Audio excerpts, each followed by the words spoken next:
your brothers. He that is spiritual judgeth all things. Jesus Christ said, judge righteous judgment. What we're doing today is we're judging this matter. Now, what happened to me, this was about 3 to 4 years ago. I got a call from somebody at a church that I had attended at one time, but I had since left there because of the apostasy. And there was a man at this church that was teaching karate. Actually, it was this kwan that we're going to be talking about. And evidently what had happened is, he had been a member of this church for a long time, good friends with the pastor, this type of stuff, but he actually had come in there and wanted to start teaching a class on this. And I had one of the women at the church call me, who was a patient of mine, and she said, listen, this is going on, and my son's in this, and, they're doing all these meditative breathing exercises at the start, and there was 2 or 3 really huge red flags. And I said, whoa, I said, this is not good. I said, no, I would not let this go on in the church. I would get my son out of there. Well, she went to the pastor, and I think I forwarded her this information that I'm giving you today about this particular offshoot of martial arts, kwan, and she presented it before them, and the church, I believe, shut it down. Well, oh boy, when he got wind of this, now this guy has his own dojo. Okay, he's like, 8th or whatever, 7th, 8th degree black belt in this particular discipline. He's got his own dojo. You're talking about this guy is, hook, line, and sinker into this stuff. Sees nothing wrong with it. Would be absolutely infuriated if he heard this particular study. And when he got this information, he went ballistic. He calls me on the phone. He's just screaming at me. I couldn't even understand what the guy was saying.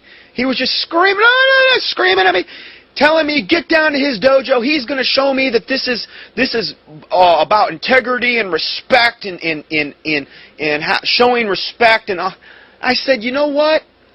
I'm not going to give his name, but I said, you know what? I said, it doesn't really matter what you tell me. I don't understand what all you're telling me undoes all the information that you have in your lap that you saw from me. It doesn't undo that information. Okay, there's way too many scriptures that we have to contemplate, way too many red flags about this. I don't care if you're learning respect and all of a sudden. The devil's always going to make something appear good if he can.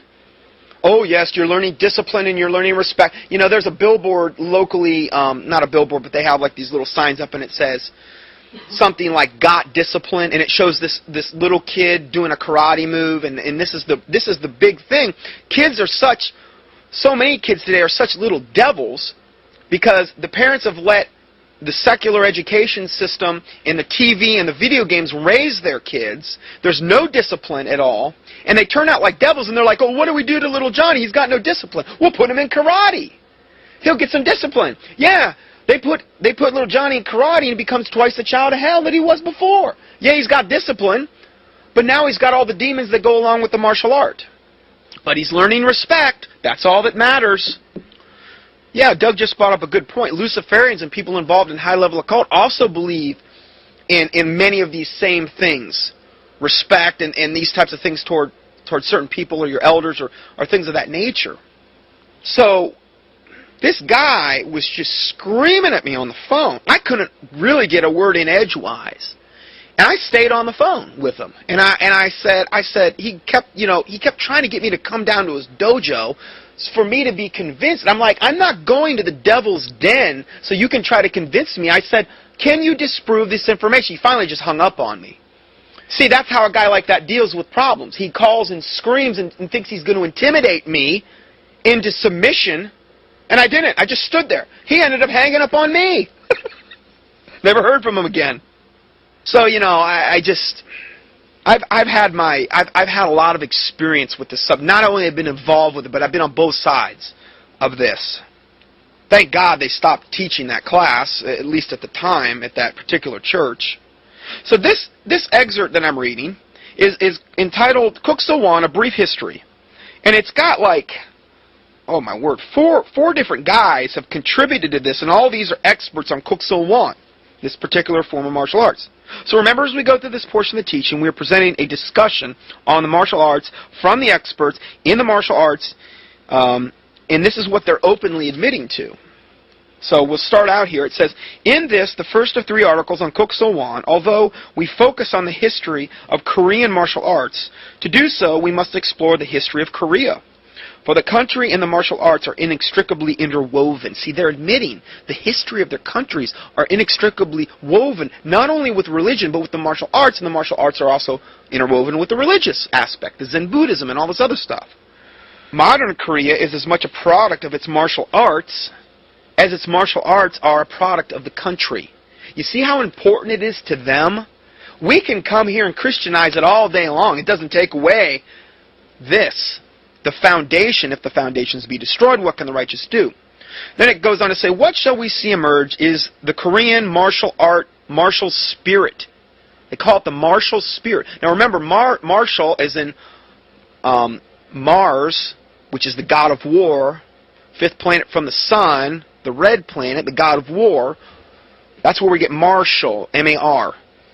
We see, so what we shall see is the Korean martial spirit that has endured throughout, which is the spirit of war. The roots and the foundation of Kuk Sowan. The names Kuk Sul and Kuk Sowan were coined and first used in 1958 by Shu, this guy named Shu Huwaki, when he founded the art and represents a uniquely comprehensive study of the traditional Korean martial arts. Although when one hears the term martial arts, one would naturally think of physical skill. However, with Kuk Sowan and all the other martial arts, there is an implicit meaning that goes much further to include the cultural, philosophical, mental, and spiritual heritage of the Korean martial arts in psyche. Talk about not fleeing all appearance of evil. It's inextricably interwoven, it said. You can't separate the one from the other, no matter how much a Christian would want to try to put a Christian veneer on this. The legend, now this is entitled The Legend of Tan Gun. This is from 2333 BC. As legend has it, a god named Hwan Jung decided he wished to live in the human world. Oh, good. And chose Taebaek San Mountain, one of the 3 highest peaks in the ever-white mountain range of North Korea, as a suitable place to come down and live. Doesn't this sound like Genesis 6, where the sons of God saw the daughters of men, that they were fair, and they took them wives all they chose? Kind of weird. Now, understand, this is the foundation, what they're giving as the foundation of Kuk Sowan. So we have this God, lowercase g. What did they call these fallen angels when they came down? They thought they were gods. This is where we get all of the ancient Grecian and all these ancient, myths of the gods and stuff, like Zeus and Apollo and all this other stuff. This is the Oriental version of their same myths. Or not really myths, because there's probably a lot of truth to this. But in other words, these fallen angels had come down and had done this, and this is one of their legends about this. And then it says, when this God descended from heaven, he appeared under a sandalwood tree. He brought with him 3,000 loyal heavenly subjects, who were to be responsible for teaching the people a number of useful arts and crafts, which included farming and healing, and I believe it includes these martial arts originally. I don't ever remember God saying in the Bible that he taught this, taught them how to do all these martial arts.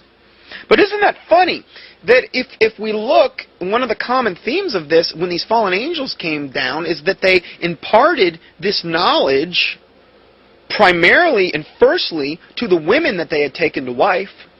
This is where, and this is where, when we talk about these fallen angels that came down, and I've done many studies on this, on Genesis 6, and we've touched on the book of Enoch. I haven't said it's canon of Scripture, but it did present some very interesting enlightenment about the true meanings of things. When we look at that, the sons of God saw the daughters of men that they were fair. They took them wives all their chosen, and then these giants were born unto them. If we look at the origins of witchcraft, we see the first witches were actually the wives of these giants. Not the giants, but of the fallen angels. These were the ones that they took to them wife. These were the first witches. These fallen angels came down and taught these women how to use enchantments. It says root cuttings, things of this nature. Okay, they taught them witchcraft. And here we have this supposed God coming down, and bringing with him these heavenly subjects